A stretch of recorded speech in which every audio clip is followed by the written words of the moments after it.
जिंदगी में मेरी बस एक ख्वाहिश है कि हम दोनों का एक बच्चा हो। अदनान, मैं तुमसे बहुत प्यार करती हूँ।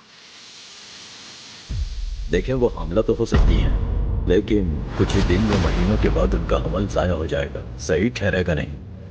क्या मतलब? मतलब जिस हिसाब से उनकी सेहत है, हमल का ठहरना बहुत मुश्किल है। लगता है इस दुनिया में मैं सिर्फ अदनान के बेकार बनने के लिए आया हूँ। ना मैं एक बेटा बन सका, न कभी बाप बन पाऊंगा। यानी मैं कभी माँ नहीं बन पाऊंगी। ठीक है, चलो फिर हम अलग हो जाते हैं। हाँ, कल ही जाकर तलाक ले लेते, मसला हल हो जाएगा। जरूरत आपका भी ठीक है।